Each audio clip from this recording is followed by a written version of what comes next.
une situation, hein, une scène qui est sous contrôle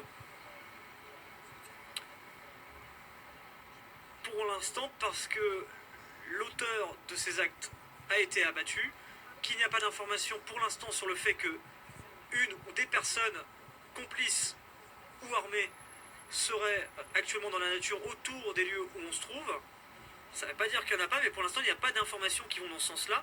Le porte-parole du ministère de l'Intérieur a d'ailleurs tenu à expliquer qu'il n'y avait pas d'autres événements en cours dans la capitale, que la situation, elle était, au moment où on se parle, cantonnée aux Champs-Élysées.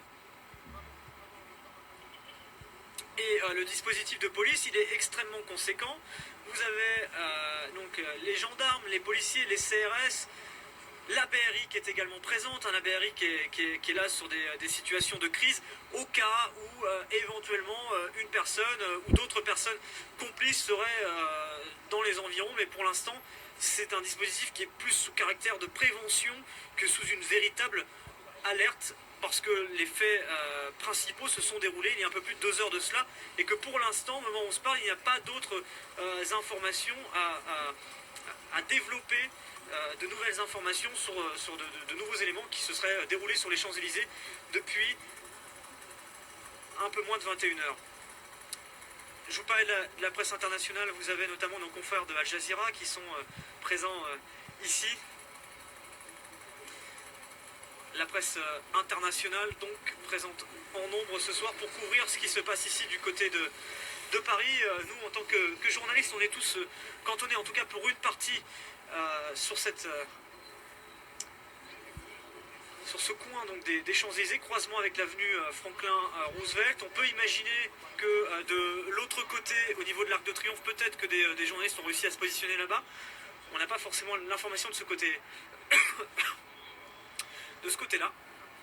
Mais nous, on est tous cantonnés, en tout cas pour partie, ici, au niveau de ce croisement avec l'avenue des Champs-Élysées. On va faire... Alors, le président de la République qui s'exprime actuellement.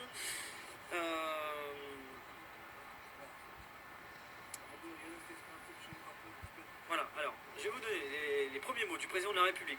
Peut-être que vous regardez en même temps l'allocution du président de la République qui, un policier a été tué, 2 autres ont été blessés, une passante a aussi été touchée, l'assaillant a été neutralisé. Nous sommes convaincus que les pistes sont d'ordre terroriste. Le parquet antiterroriste a été saisi. J'ai convoqué un conseil de défense demain à 8 h. Nous serons d'une vigilance absolue, notamment par rapport au processus électoral.